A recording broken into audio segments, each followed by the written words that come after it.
Bona tarda, benvingudes i benvinguts a la primera sessió del cicle de sortides professionals, que porta per títol Professionals de la Psicologia al CIAT i ha estat organitzada pel Departament de Desenvolupament Professional del COP. L'activitat serà impartida per la Montserrat Vilà. Ella és llicenciada en Psicologia amb postgrau en Intervenció Sistèmica Breu en Violències Familiars i capacitació per l'abordatge de violències masclistes. És psicòloga al CIAT Montserrat Roig de l'Ajuntament de Manresa i també és vocal de la Junta de Secció de Psicologia de les Dones, Gèneres i Diversitats i cocoordinadora del grup de treball Dona i Salut. Abans de començar, us recordem que aquesta sessió tindrà una durada d'1 hora, amb una primera part de ponència i un espai final destinat al torn de preguntes. Us informem també que aquesta sessió serà gravada. L'organitzador d'aquesta prohibeix expressament el registre audiovisual i la posterior difusió de qualsevol imatge. Així doncs, iniciem l'activitat. Quan vulguis, Montse, ja pots començar. Gràcies. Bona tarda a totes. Benvingudes aquí a una nova sessió formativa del COP. I d'entrada, donar les gràcies per poder compartir l'experiència del dia a dia laboral des d'un CIAT en el qual jo estic treballant ja fa uns quants anyets. I bé, us explico una mica com he distribuït la xerrada d'aquesta tarda i farem una mica de presentació, la delimitació de l'especialitat, què és un CIAT, quins són els principals eixos, el rol del professional de la psicologia en aquest camp, opcions formatives, coneixements bàsics, després us explicaré una miqueta de l'àmbit laboral on podem treballar com a psicòlogues quan ens hem format en aquestes matèries i quina és la regulació específica que ens sosté i els reptes de futurs. I per acabar, explicar-vos una miqueta la secció a la qual pertanyo, com ha dit l'Anna, d'acord? Doncs anem avançant i presentar-me una miqueta qui soc. Doncs res, jo vaig començar a estudiar psicologia ja una mica més gran de l'habitual i no vaig fer la carrera just al començament del meu inici d'estudis, vaig anar fent altres estudis, però realment la matèria de psicologia era un espai que sempre m'havia agradat, fins que me vaig arribar a llicenciar a l'Autònoma.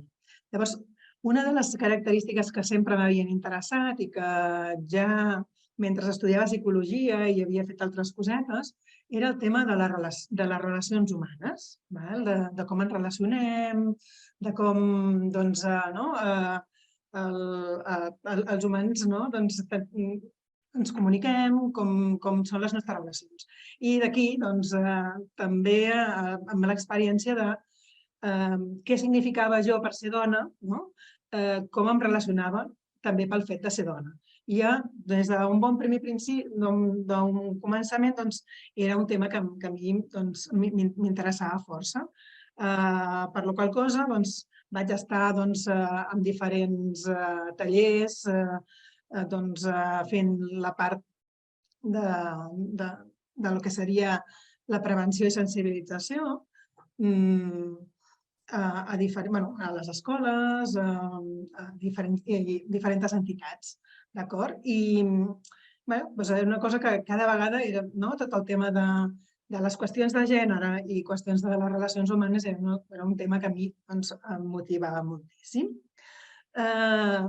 I bé, a part de, com veieu aquí, vaig fer el màster en bioètica i després ja vaig introduir-me amb el tema de l'abordatge de les violències masclistes. Arrel de també treballar en el CIAT és quan vaig veure que jo també necessitava molta més formació pel tema de l'abordatge de les violències masclistes que, com veurem, anirem aprofundint una miqueta més, és un dels eixos principals del que seria les tasques del SIAT.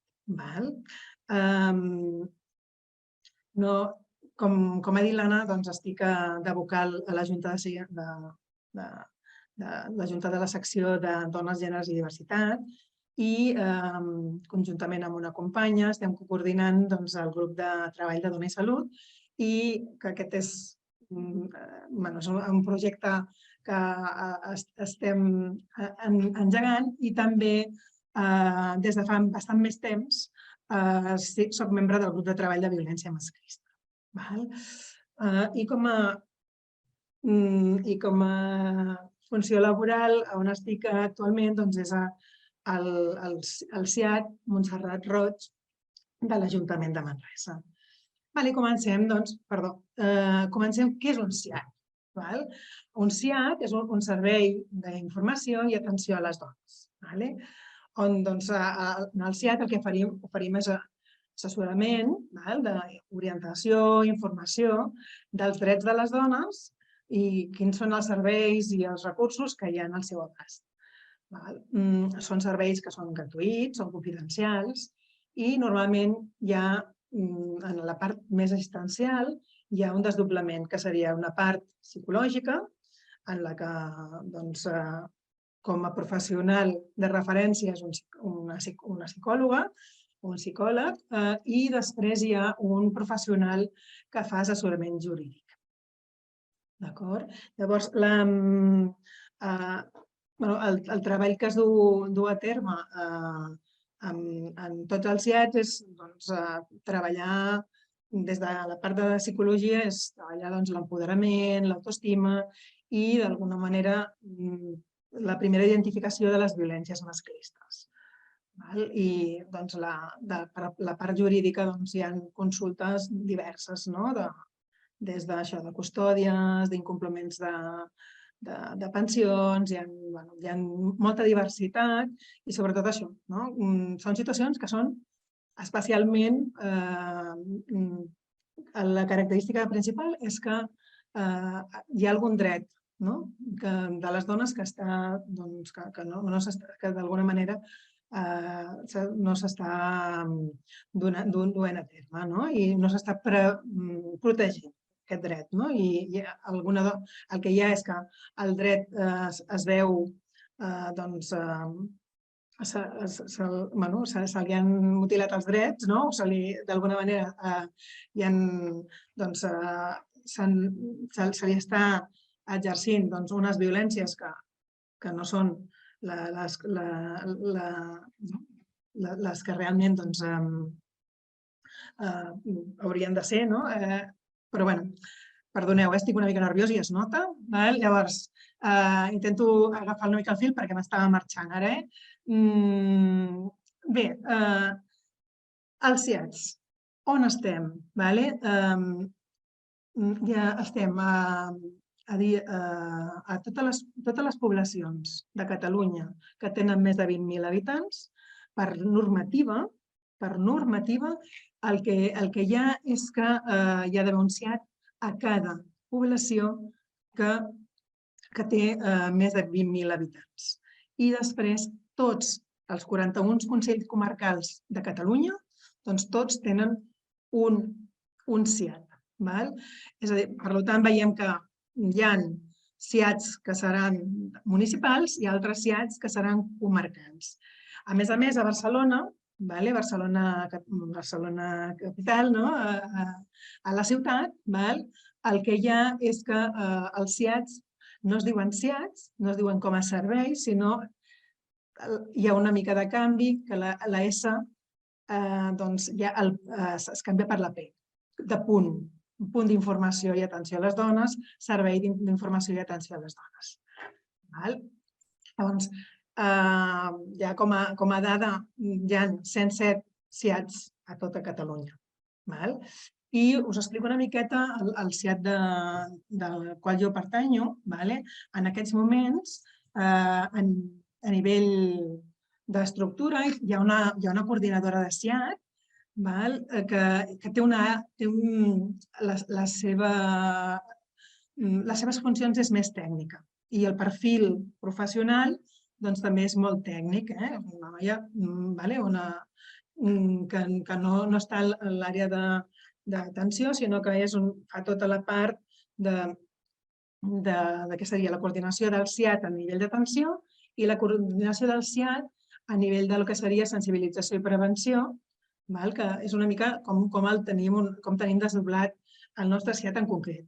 Dir-vos que no hi ha unes normatives molt acotades i específiques per cada CIAT.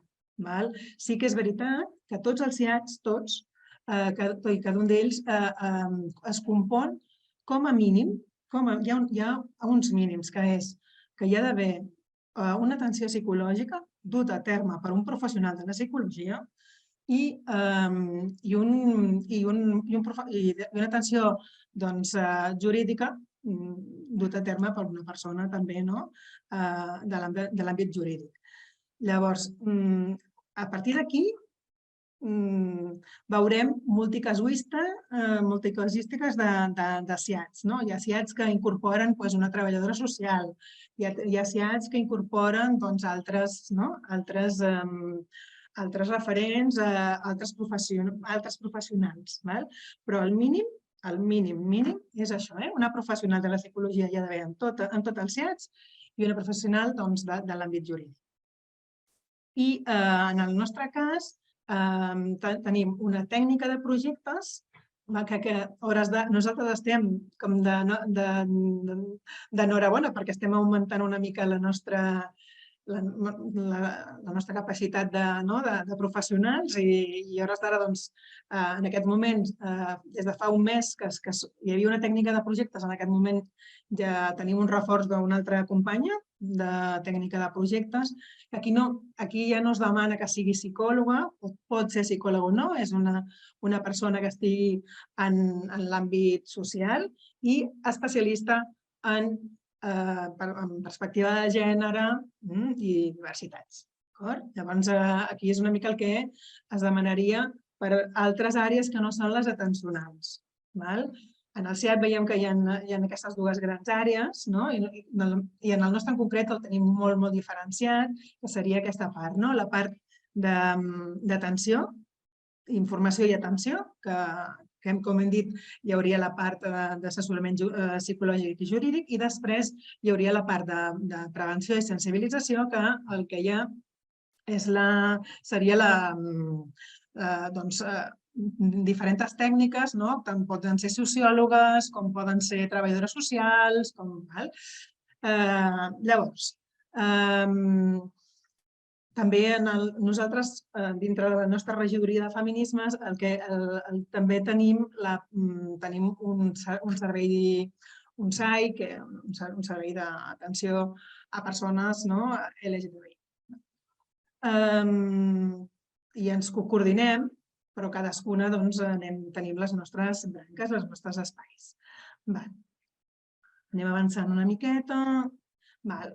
Com a conceptes claus de què fem en els CIATs, la podríem diferenciar des d'aquestes dues grans vessants. Una és que estem atenent a les violències masclistes. Aquí us he deixat una mica la definició que comporta la llei, de què entenem per una violència masclista. I l'altra part seria tot el tema que és d'igualtat de gènere.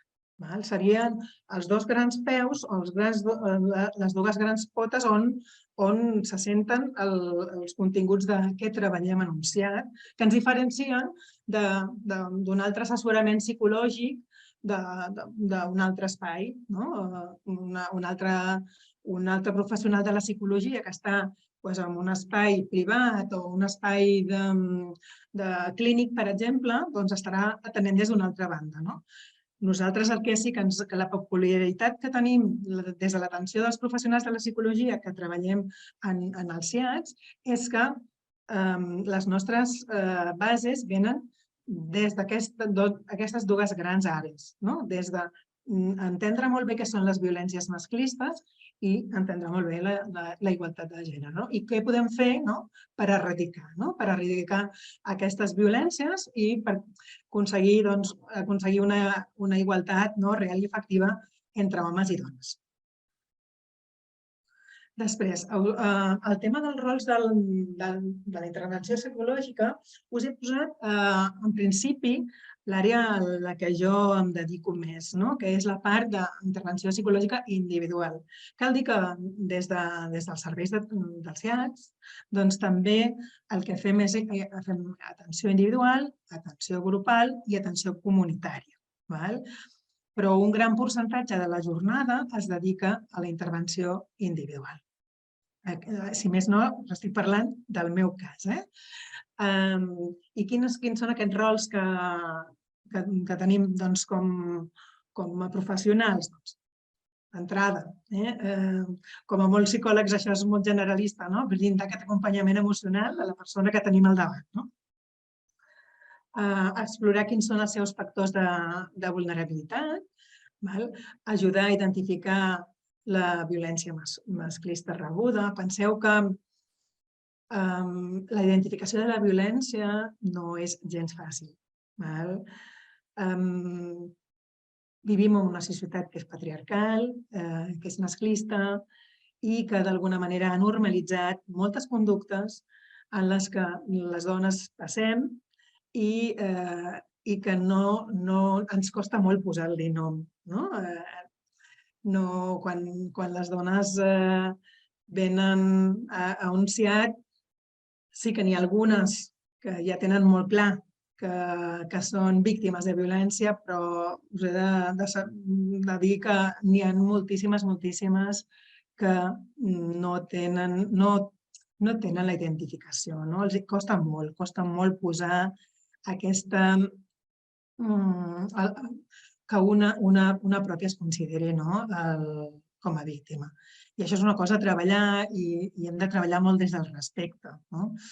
Nosaltres als CIADs sempre diem que el que fem és posar la dona al centre, posem la dona al centre per intentar veure en aquell moment què necessita i què està disposada a poder, perquè a vegades una cosa és la necessitat i l'altra cosa és en aquell moment el context, la realitat que està vivint, i a vegades ja com a professional et pots trobar que tu veus que hauria d'anar amb un ritme i la dona va amb un altre. I això és una cosa que cal anar ajustant. Bé, doncs, altres rols, empoderar i potenciar la capacitat d'agència, oferir eines per millorar l'autocura, l'autoestima i saber gestionar millor les emocions i els sentiments, utilitzar les tècniques més adequades. Aquí, segurament, les persones que ens esteu escoltant igual teniu diferents orientacions psicològiques. És important tenir diversitat perquè en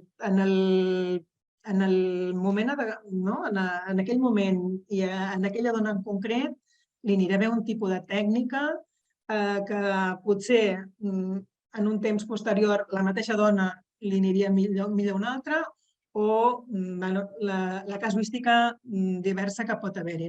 Per tant, és important tenir com un bagatge, com tenir allò, tot un protocol i tota una sèrie de tècniques per poder anar oferint en funció d'aquell moment com està la persona que estàs atenent i també, com no, també com et sents tu també per poder-les oferir. Oferir estratègies per millorar l'accés a la vida laboral i informativa, si escau millorar la independència econòmica. La independència econòmica, l'autonomia econòmica és un aspecte que realment és molt, molt important perquè és la manera també d'aconseguir aquesta autoestima que fa que una mateixa pugui, que no hagi de ser dependent d'algú perquè hi hagi un sostén econòmic que la limita, que pugui ella fer les seves activitats, que pugui fer, tenir els seus espais. I això, moltes vegades, si no es té una autonomia econòmica, és molt difícil. I ja no dic res si, a més, al càrrec tens fills i filles. Llavors, això es fa molt difícil, el fet de tenir, d'haver d'estar demanant diners a una altra persona. Quantes parelles estan, o quantes dones estan aguantant perquè d'entrada el que aporta l'economia a la casa és l'home i estan aguantant perquè no sabrien com poder donar de menjar als seus fills i filles, com poder anar gestionant tot aquest tema econòmic que és molt, molt important ajudar a donar una sortida. I cada cosa al seu temps, perquè potser quan arriben al SIAD a vegades és més necessari també poder empoderar-les i donar-los eines per sostenir la realitat que estan vivint i que puguin anar fent els canvis, però tenint en compte que en algun moment com poder-les potenciar cap a aquesta part de l'autonomia econòmica. Altres rols com coordinar-nos en els recursos del territori, d'alguna manera aquí hi ha una finalitat que és molt important, que és no revictimitzar. Malauradament, les dones que estem atenent passen per tantes mans, han d'explicar les coses tantes vegades que no ho fem molt bé a vegades com a professionals i que és un dels qüestionaments que ens estem fent i per llei estem obligats per la diligència deguda a, d'alguna manera, no exercir violència institucional i intentar ser el més curoses que puguem, com he dit abans, posant la dona al centre, intentar que siguem les professionals les que ens adaptem, intentem fer moltes més feines de coordinació, moltes més feines derivacions acompanyades, d'alguna manera perquè la dona no se senti amb aquesta part que és, com es dona molt sovint, que és revictimitzada. Llavors, l'últim punt que us he posat no és tant d'una intervenció psicològica individual, però sí que he pensat que és important remarcar el rol de... Perdó, no he canviat la diapositiva. Doncs el que us volia comentar era així, que també hi haurien uns rols que serien més adequats per al tema del que seria la part més comunitària, que seria tot el tema de la prevenció. Tot el tema de la prevenció, de la sensibilització. I després també hi ha uns... Quan estem treballant també en tema grupal, entenem que el tema grupal, en aquesta àrea on estem nosaltres, és una eina molt potent. El treball en grup és molt potent. Us he dit abans que molt bona part de les sessions eren individuals, però sí que sempre que podem fem treball grupal, perquè quan les dones se senten que comparteixen experiències amb dones que d'alguna manera poden haver viscut alguns aspectes semblants, ja sigui per l'efecte mirall, ja sigui per d'alguna manera que elles també puguin participar i puguin dir que se senten sorpreses perquè alguna els hi reforça alguna de les seves aportacions, això és molt empoderador. És més empoderador que no pas que jo li digui ho estàs fent molt bé, si una dona li diu, doncs realment això és un aspecte molt important. Anem avançant. Doncs anirem cap a les opcions formatives, d'opcions res, per complements a la formació que estem, una vegada hagueu acabat tot el grau de psicologia, ja n'hi ha moltíssims. Jo quan vaig acabar n'hi havia molt pocs, però realment, per sort, en pocs anys han anat proliferant molts estudis, cada vegada més específics, cada vegada també amb aquesta mirada des de la interseccionalitat, en què tenim aquesta mirada de poder atendre les diversitats i una mirada feminista, una mirada des d'aquesta perspectiva de gènere. Aquí us n'he deixat uns quants, són els que ens creiem que són una mica més rellevants i us he deixat perquè si us voleu linkar anireu a cada una de les pàgines. I a nivell, abans us explicava, us he posat la formació més reglada, però sí que en aquest camp hi ha molts tallers, molts cursos, moltes formacions i el que us he posat és una mica quins són aquells coneixements bàsics que jo necessitaria si vull treballar en un CIAT. Si jo vull treballar en un CIAT, què necessito?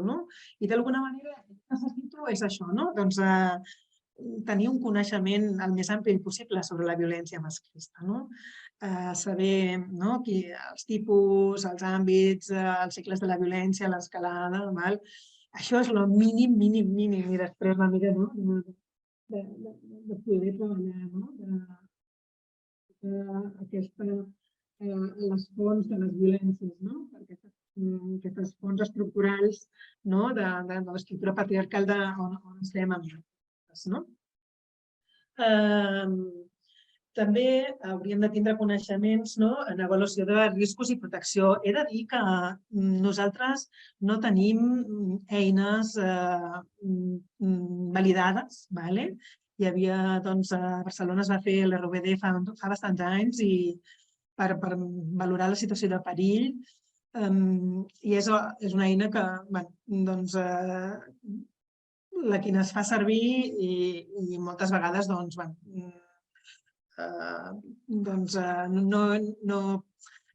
sí que t'aporta perquè sobretot t'aporta quan hi ha un alt risc. Si és un risc baix, no t'aporta molta informació aquesta eina. A nivell de Mossos d'Esquadra, per exemple, en tenen, però és ben bé només per temes de riscos, és un tema molt intern des de la seva àrea de seguretat.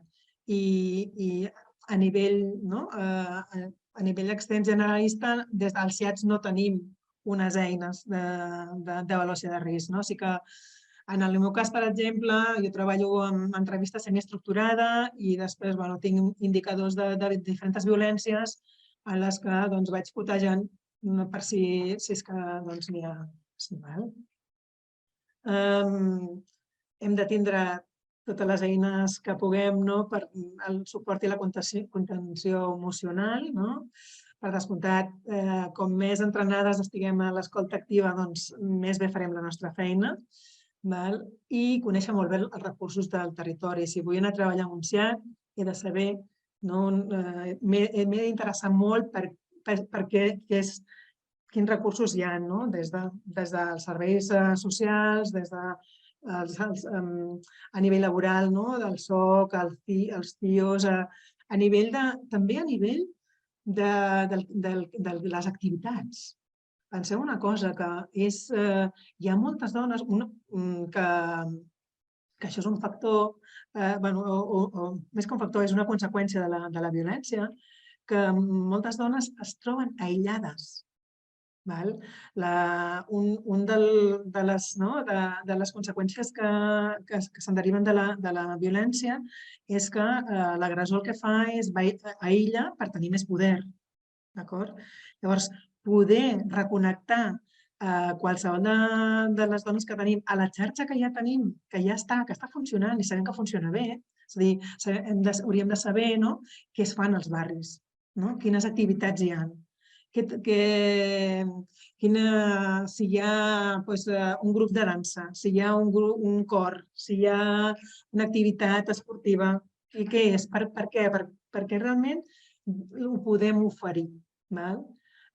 Ja sabem que no podem saber-ho tot, però com més informació tinguem d'aquests coneixements, que aquests no són uns coneixements reglats, doncs d'alguna manera el que faran és facilitar-nos la feina en el nostre CIAT, perquè recordem que som un servei d'informació i assessorament.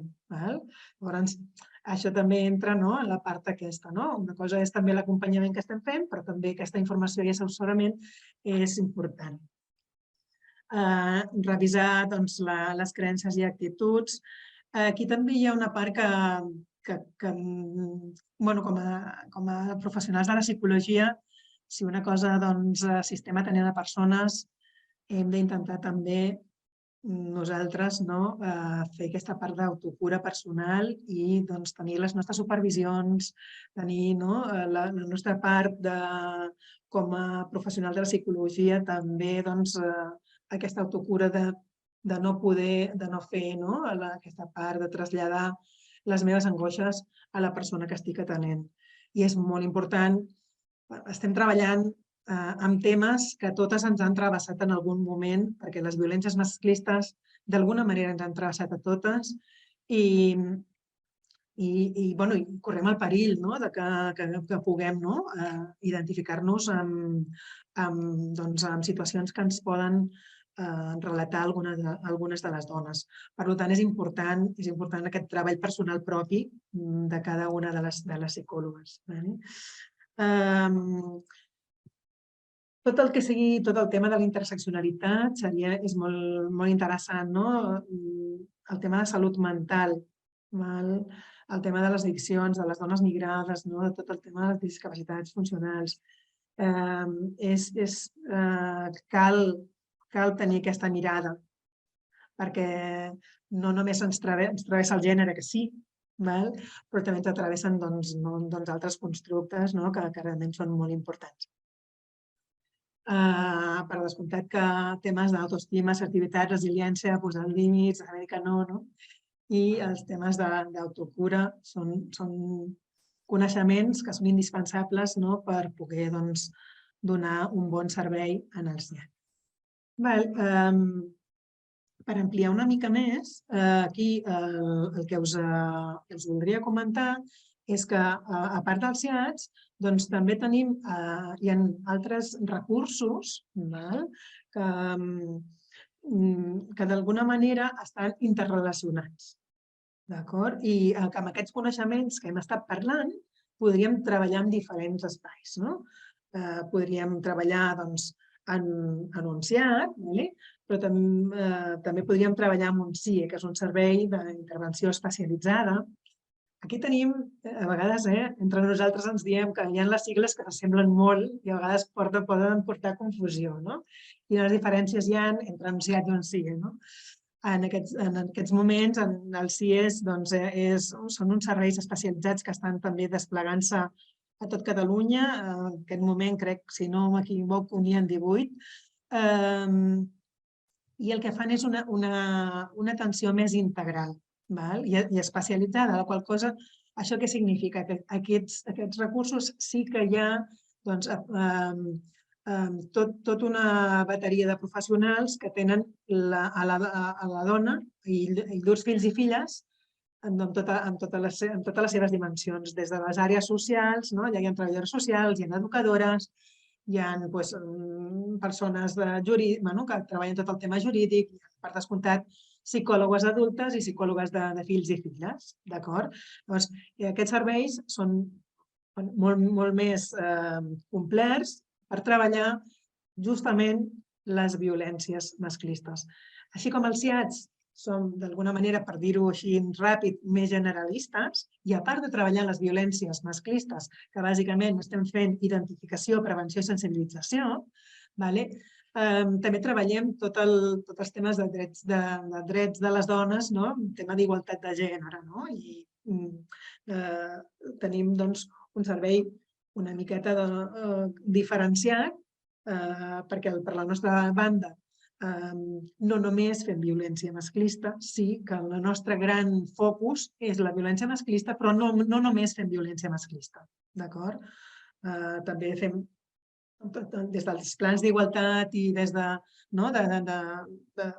temes més de l'altra gran àrea que és la igualtat de gènere, treballem i el que fem és diferents accions que van encaminades més cap a la igualtat, però malauradament la violència masclista és una xacra social que costa molt de combatir i els CIATs estem allà des de fa molts anys que estem en aquest terreny. I després, el que us comentava, el CIE és aquest servei especialitzat, que aquest servei sí que només es dedica al tema de la violència masclista, amb tota aquesta part més integral. Veiem que també tenim els punts de l'Institut Català de les Dones, que són punts oberts, que n'hi ha a cada província, i en cada capital de província, i després també n'hi ha una a Terres de l'Ebre. Llavors, aquí d'alguna manera serien molt similars a les tasques que fa una psicòloga en el CIAT. Hi ha un servei d'intervenció en crisis que bàsicament aquest recurs el que fa és, en el cas de feminicidi o en el cas d'algunes agressions sexuals de gran magnitud, el que es fa és, hi ha un servei que depèn del Departament de Feminismes i el que fa aquest servei és, hi ha uns professionals de la psicologia que es dediquen a anar a fer contenció i a anar a treballar en l'àrea on ha ocorregut alguna d'aquestes crisis. I n'hi ha d'altres, veieu que hi ha la línia d'atenció a la violència, els punts de trobada. Amb aquests coneixements que anàvem dient, hi ha altres recursos on es podria treballar. I aquests recursos poden estar bàsicament amb entitats públiques, són entitats públiques, alguns d'ells que depenen de la Conselleria d'Igualtat i Feminismes i els altres als ajuntaments o consells comarcals, com us he comentat. Hi ha CIATs que són d'ajuntaments i que són municipals, a la qual cosa aquí teniu linkat una mica per poder trobar ofertes de treball. Us he linkat la de la Conselleria, però no us he pogut linkar tots els ajuntaments que tenim a Catalunya ni tots els consells comarcals. Però si mireu a les ofertes laborals dels ajuntaments i dels consells comarcals i aneu a l'apartat de la cerca de feina, veureu que hi ha ofertes, de tant en tant es publiciten ofertes laborals. Moltes vegades és interessant, de fet és com jo vaig entrar, també vaig entrar per una borsa de treball, normalment és com entrem totes, entrem per una borsa de treball i al cap d'un temps el que es fa es publicita ja unes oposicions.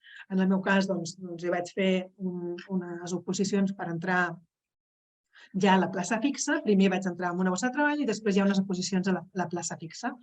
I això tant pot passar amb els ajuntaments com als consells comarcals. Això de general. Dir-vos que hi ha alguns ajuntaments i alguns consells comarcals que el que fan és licitar el que serien les tasques, els CIATs. Quan estan licitats, ja no formen part del que seria el personal públic, el personal d'un ajuntament o d'un consell comarcal, sinó que serien com un servei externalitzat. Aquí us he ficat alguns exemples i també podeu linkar per veure, estan directament linkats a les bosses de treball de diferents serveis que estan, són els que ens estan liderant algun dels CIATs. Llavors, podeu mirar-ho i podeu veure que aquests n'hi ha més, però de moment us he posat aquests perquè pugueu anar mirant.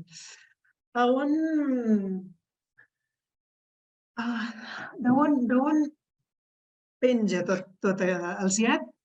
D'on surt? D'on en surt aquesta construcció del CIAT? Ens surt d'una llei des del 2008, quan es va publicar la llei per erradicar les violències masclistes. Aquí hi ha una intencionalitat política que hi hagués uns serveis específics. Tots aquests recursos que abans us comentava, tota la llei els descriu com a tal i s'han anat desplegant en funció de les característiques de les poblacions o del que seria més adequat en el seu moment. Llavors, és important tenir en compte que estem sotmesos a una llei. El 2020 hi va haver una modificació, però pel que respecta al que seria els CIATs, no hi va haver-hi modificació, no hi ha una modificació concreta.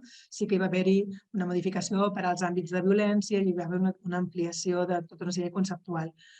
Però es reconeix com els CIATs com uns espais on es treballen les primeres atencions a les violències masclistes. Més endavant, aquí us he posat algunes de les regulacions complementàries i és interessant, si li voleu donar una ullada en el protocol marc, que també us l'he deixat aquí linkat, perquè realment us donarà molta informació. Està bastant resumit i us podeu, si voleu aprofundir en aquest tema, mirar-vos el protocol marc seria molt interessant.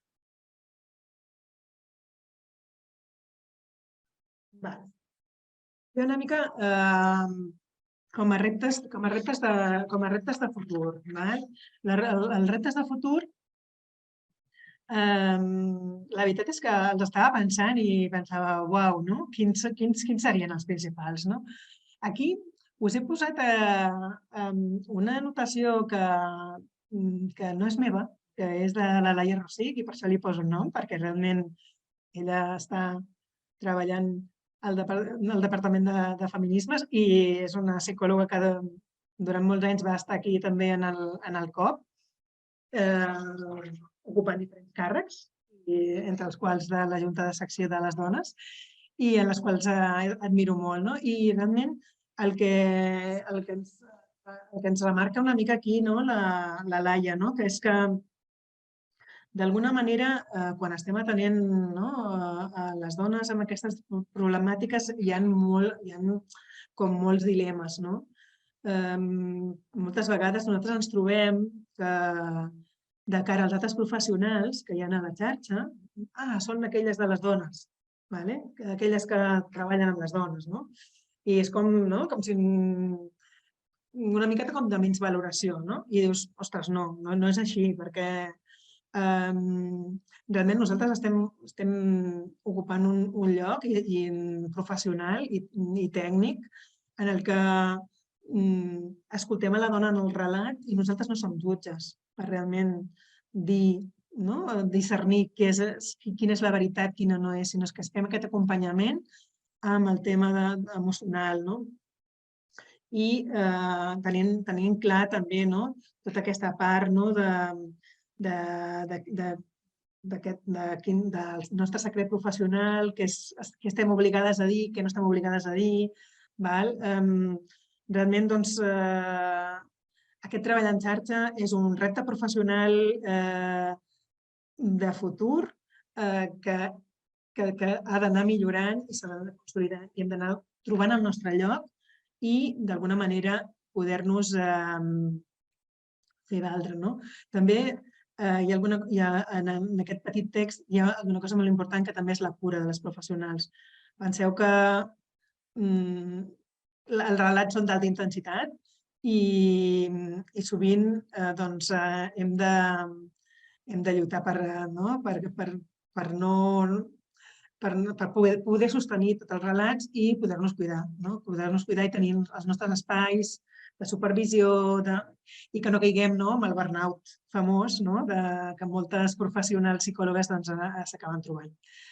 La formació contínua com a element imprescindible per tenir una bona praxi, això com a repte futur és que no podem, és que per llei també, la llei hi dona bastanta importància a tot el que seria la part de formar-nos. És una temàtica que està en evolució constant i hem d'estar molt al dia. I ja també, aprofitant que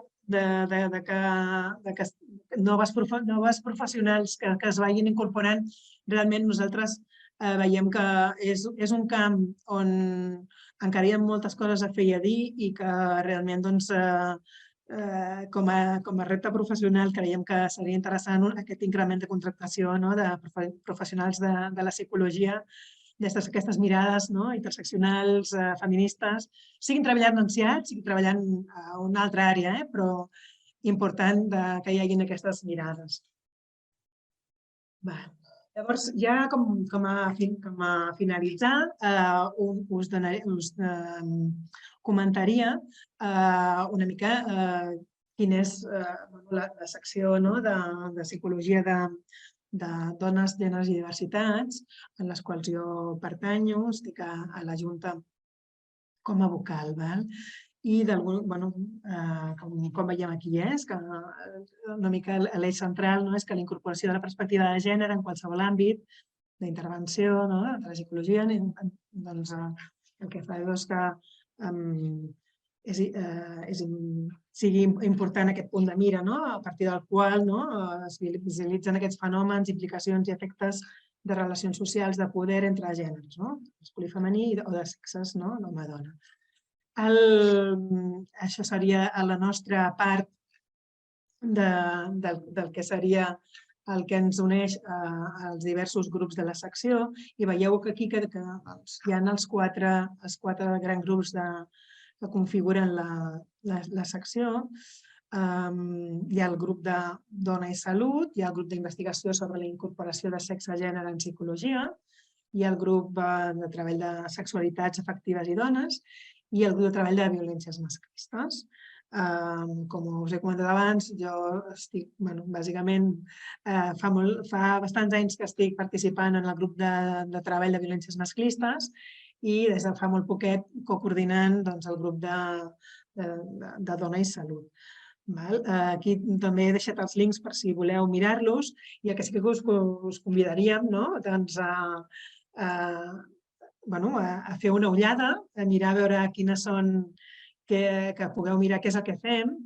Normalment hi ha dues grans jornades que ens mouen, que seria la del 25 de novembre, amb tot el tema de les violències masclistes, el 8 de març, amb tot el tema de la igualtat de les dones i el que intentem generar documents, hem editat un glossari, ara pel 8 de març, no sé si seguiu una miqueta el que produeix el COP, vam estar aquí també fent ser psicòloga és, com a dones psicòlogues, que és el que ens defineix i veiem que hi ha cosetes a millorar. I res, el que oferim també és això, formacions, fer xarxa, saber-nos acompanyades, que a totes ens travessa aquesta mirada específica des de la diversitat, des de la interseccionalitat, des d'aquesta mirada de gènere feminista, en la que és una forma d'entendre com podem ser psicòlogues en aquest món tan canviant i en la que us convido a poder participar i així. Ara, la meva exposició estaria ja donada per acabada i sí que us convido a veure si hi ha preguntes o així. Doncs moltes gràcies, Montse, per aquesta primera part expositiva. Tenim un parell o tres de preguntes que ens han arribat mentre feies l'exposició. Si et sembla, te les vaig llançant, d'acord? D'acord, gràcies, Anna. La primera és de la Paula i diu: es requereix l'habilitació sanitària per treballar en SIAD o SIES? En principi, jo la tinc, l'habilitació sanitària. En principi, no, fins al que jo sé, no és obligatori, perquè en el meu cas a mi no se'm va exigir. Jo la tinc i la presentes com a altra documentació. Però n'hi ha, el que jo he entès de les companyes, com a normativa, així com altres espais d'índole més clínica, llavors sí que és obligatori. En aquest camp, és un camp que s'està plantejant, però que d'entrada, pel que jo sé, no és obligatori. És recomanable. Tot el que sigui coneixements és recomanable. Però de moment, pel que jo sé, podria estar equivocada, però crec que en un futur s'acabarà d'anar demanant i podria ser possible. Però d'obligatori no, recomanable sí. Gràcies, Montse. Doncs la següent pregunta, que també és de la Paula, que n'ha formulat dues de seguides, diu: si una dona volgués acudir a un SIAD, com ho hauria de fer?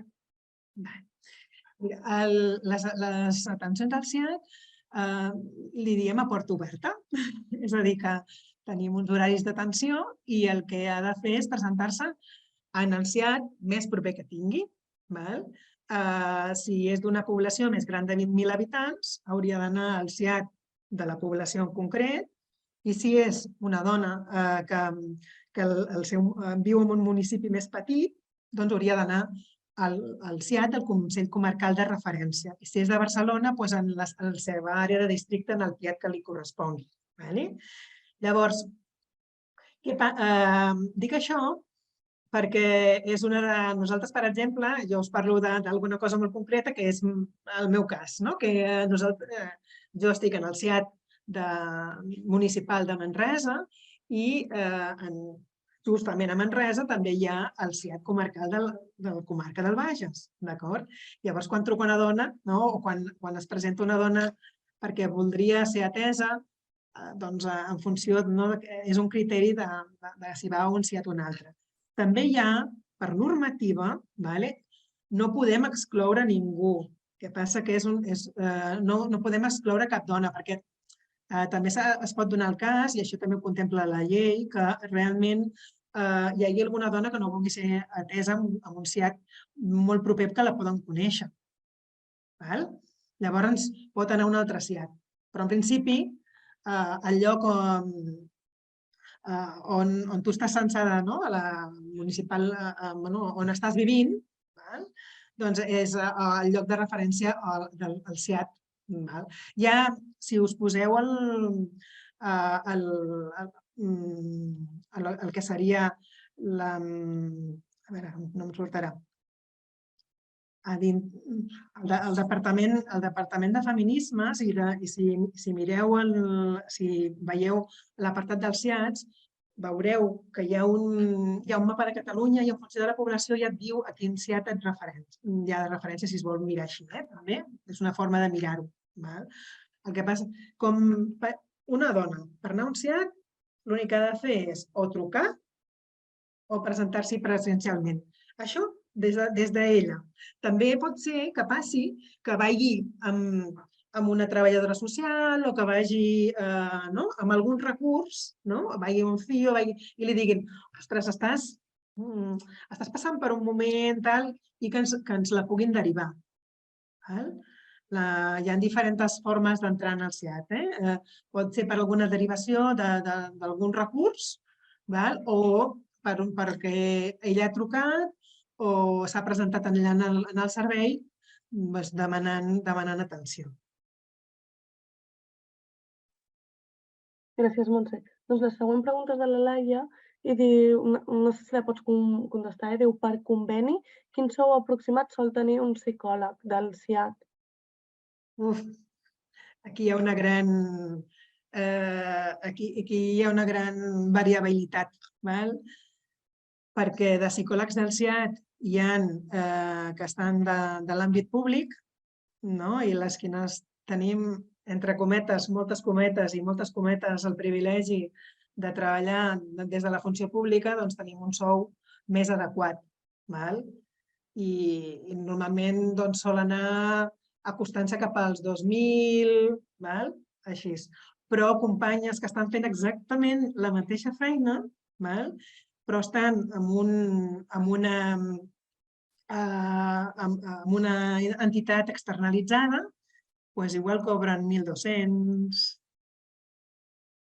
i realment és bastant dramàtic. És que poden arribar, ja sabeu que les entitats del quart sector poden realment hi ha sous molt indignes. De fet, és una de les coses que es vol intentar dignificar. Pensem que estem treballant com a professionals de la psicologia en un àmbit on la professionalització és molt femenina. A la qual cosa que moltes vegades ens fem la pregunta nosaltres mateixes, i és alguna cosa que hem fet molts debats també en els grups de treball que tenim en la secció, de dir, ostres, tenim uns sous que no són acordi amb el que realment haurien d'estar tenint. I una de les situacions que veiem de discriminació és perquè la majoria som dones les que estem en aquestes tasques laborals. I són professions molt feminitzades en les que costa que vagin a anar regulant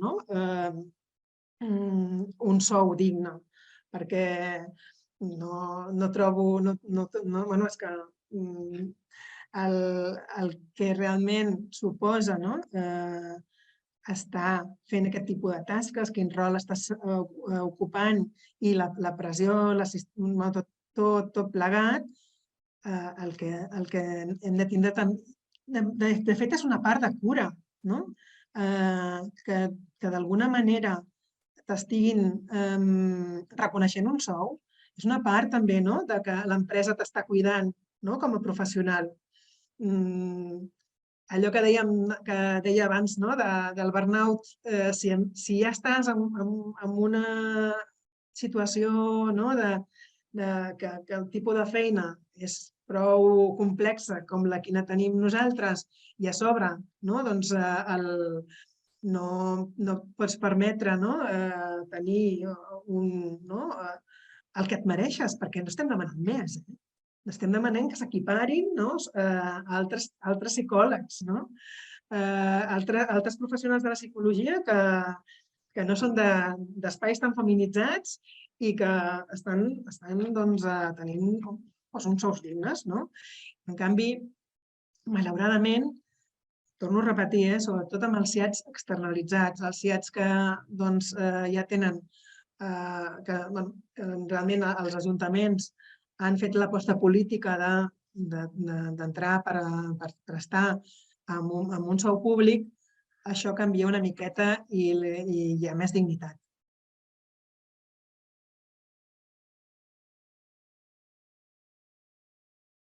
Gràcies, Montse. Doncs llenço les 3 preguntes que queden així una miqueta ràpid perquè ja estem una miqueta fora d'horari. Ui, ui. Tant la Judit com la Paula com la Maria comenten que moltes vegades l'experiència, com un mínim de 2 anys, és un requisit clau per començar a treballar en aquests serveis. Però es podria començar a tenir experiència vàlida per arribar en aquestes feines? Diuen que personalment els està costant trobar aquest primer espai que doni l'oportunitat de fer canvi l'experiència. I si saps si hi ha algun lloc per fer pràctiques o alguna cosa així per fer experiència. És una dificultat important, perquè el tema de les pràctiques, ja sabem totes que és molt complexa i que és difícil. Llavors, en tant que és qüestió de poder estar pendent de les ofertes laborals que hi ha, sobretot de les bosses de treball. Hi ha moltes bosses de treball que s'obren en molts llocs i que és una forma de poder entrar i que dius, home, potser només és per 3 mesos, potser és només per cobrir una baixa, però ja estàs dintre, ja estàs dintre. És important que pugueu fer una mica de recerca dels ajuntaments o dels consells comarcals o si esteu a la zona de Barcelona, dels PIATs que hi hagin per la vora per poder realment començar a fer aquesta part d'experiència. Sí, és un requisit. El que sí que no tinc la vareta màgica, ojalà que la pogués tenir, però ja fa anys que el tema de les pràctiques s'està fent molt costós i a vegades és com que dius, com pot ser, no? Com pot ser que m'estiguin demanant coses que a vegades són com incompetents, no? Acabo del que seria la meva formació, però alhora m'estan demanant aquí l'experiència. I dius, home, no... A llocs on... Sí, entitat... Clar, on realment hi ha més rotació de personal? Doncs entitats. Mirar per entitats d'aquestes que estan vinculades. Què ens passa moltes vegades? Que, clar, el fet aquest que també potser el tenir un retribuïment econòmic més baix, hi ha més variabilitat de personal. Llavors, el que fa és que variem molt més el personal perquè el moment que fas el salt cap a un altre lloc i aquell lloc ja queda descobert. De veritat que no em sento gens còmoda dient això, perquè no és el que a mi m'agradaria, però és una mica el que jo he pogut observar.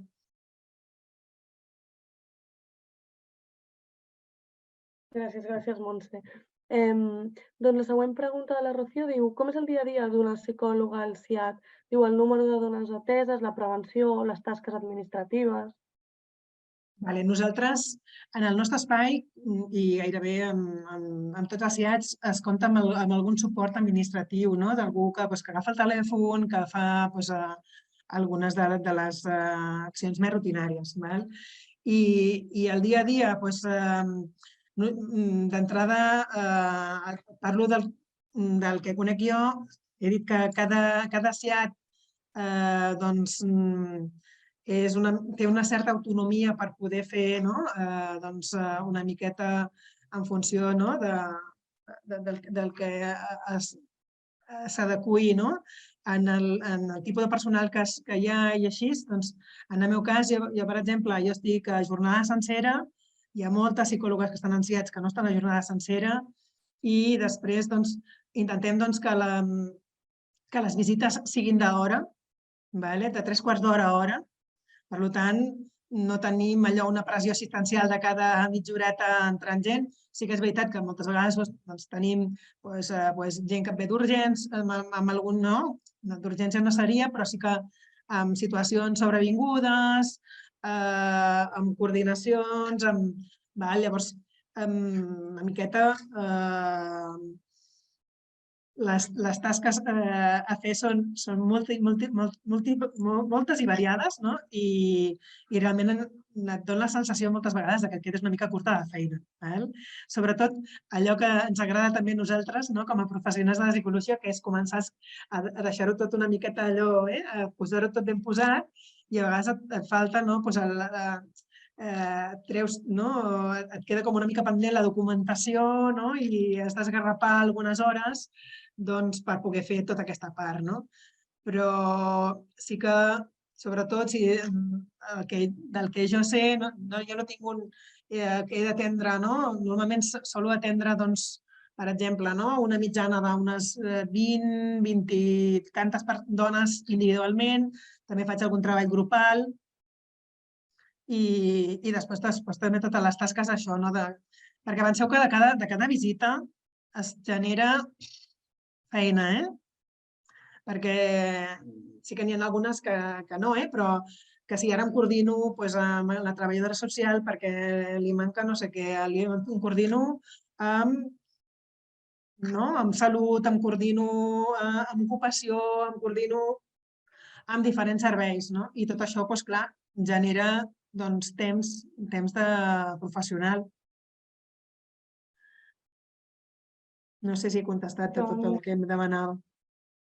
Sí, em sembla que la Rocío s'ha donat per resposta. Doncs, si et sembla, Montse, et formulo l'última pregunta i així ja després fem el tancament. La Paula ens pregunta com es treballaria amb una víctima de violència que té TPT. És a dir, es treballaria des del CIAT o s'hauria de derivar a un CESMA? Què m'has dit que té? TPT. Un trastorn de la personalitat? Exacte. A veure, una mica veient què hi ha en aquests moments, què és el que hi ha emergent. Si realment té una simptomatologia aguda o realment està una persona, en aquest cas una dona que tingui un trastorn de la personalitat, doncs hauríem de veure en aquell moment com està, quin nivell de regulació té. Jo sí que en els casos de salut mental el que faig és veure en aquell moment quina és la simptomatologia que està flotant en l'aire. Si realment està més o menys estable, jo intervinc. Si no està estable, hi ha una prioritat més mèdica, més clínica, que s'hauria d'anar al CESMA. Perquè és que si no, treballar a nivell de cognició, treballar a nivell de creences limitants, serà molt difícil si no tenim una estructura de base per poder treballar. És el mateix que quan hi ha una angoixa excessiva i que requereix una part més clínica. Llavors, jo sempre intento, almenys en el meu cas, quan jo estic atenent, el que faig és que si hi ha desajustos clínics importants, prioritzo que hi hagi una atenció clínica. I després, quan ja des de la part del CESMA estigui més estabilitzat, entraríem a treballar o, en alguns casos, hem fet treball conjunt. Sí que és recomanable que si està al CESMA no estigui al CIAT i a l'inversa. En alguns casos, molt concrets, tenim que això requereix encara, si abans he dit que les coordinacions eren importants, encara requereix molta més coordinació per fer aquest treball conjunt des de les dues mirades, de la mirada més clínica i de la mirada més de com podem atendre aquesta dona des de les violències.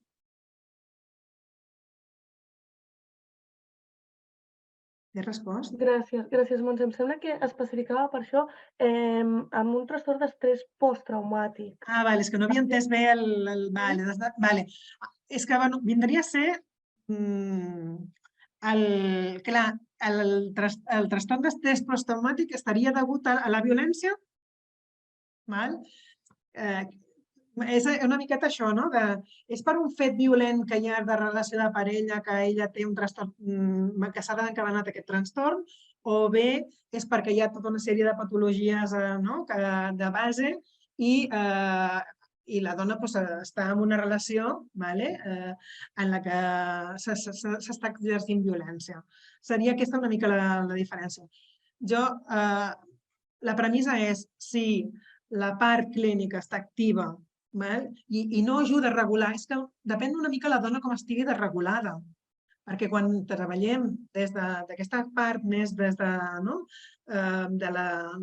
treballar les violències masclistes, també hi ha d'haver aquesta consciència, per treballar tot el tema de l'autoestima, treballar tot l'empoderament, tota aquesta capacitat d'agència, que si tens molta desregulació, sigui per la patologia que sigui, es fa molt difícil. Llavors, potser, si podem controlar ni que sigui una part clínica des d'un altre servei, el que ens ajudaria. I també depèn una miqueta de la situació en concret, perquè, clar, de violències masclistes no hem entrat en profunditat, però, clar, violència masclista és una violència psicològica i d'humiliació, i és una violència masclista la d'agressió sexual, de tota la violència física. De què estem parlant? Potser hauríem de veure el cas concret i sobre aquest cas concret què és el que amb ella en aquell moment, què és el que necessita. Allò que deia abans, posar la dona al centre.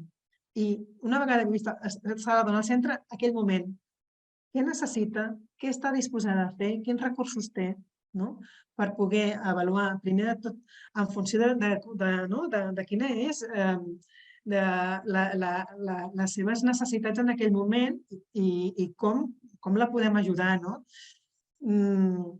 Clar, a vegades nosaltres intentem no ser molt paternalistes, llavors per estar molt a sobre, tot i que a vegades hem d'incidir sobretot quan hi ha situacions de risc. Si hi ha situacions de risc és que no hi ha res que passem nosaltres a l'acció, sobretot amb el tema de la protecció, que és el més important abans que qualsevol cosa, el tema de treballar per la pròpia protecció de la dona i la protecció dels infants en el cas que n'hi hagi en el seu nucli familiar. Llavors, això s'hauríem de mirar cas per cas. I després, jo penso que sobretot, és poder fer des de les professionals d'ambdós costats, des de la part clínica i la part des de les violències masclistes, que puguem treballar-ho conjuntament i que no fem aquesta victimització secundària, que la dona ho ha d'explicar un lloc i ha d'explicar l'altre, i si no, que som les professionals que ens estem coordinant i evitem que aquesta sobrecàrrega a la dona que ja prou malestar té i no cal afegir-n'hi. No sé si t'he acabat de respondre bé.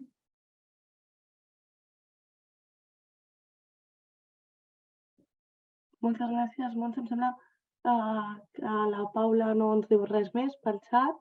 Diu que sí, que perfecte, així que els altres assistents et van donar les gràcies per la xerrada, perquè de veritat que ha sigut molt interessant, així que donar-te les gràcies també en nom del COP. No sé si vols afegir alguna coseta més per fer la cloenda, per fer el tancament, i si no, donaríem per finalitzar ja la sessió. Bé, bàsicament és donar-vos les gràcies, perquè hi ha poques oportunitats de poder expressar. Perdoneu una mica el meu nerviosisme perquè no estic molt acostumada a fer sessions públiques i res, que si voleu veure què fem des de la secció de Psicologia de les Dones, Gèneres i Diversitats del COP, doncs us convidem a que ho pugueu mirar i podreu tindre molt més informació, més detallada, i que estem obertes nosaltres, si ens envieu un correu, si voleu més informació, ampliar, doncs sereu molt benvingudes i res, agrair el COP per aquesta oportunitat. Doncs moltes gràcies, Montse. Dir-te també he pensat que de veritat que estan dient que ha servit per aclarar molts dubtes i que ha ajudat molt aquesta xerrada, així que enhorabona i molt bona tarda i ens veiem a les properes activitats formatives del COP. Que vagi molt bé. Moltes gràcies, Gràcies. bona tarda. Bona tarda. Tarda.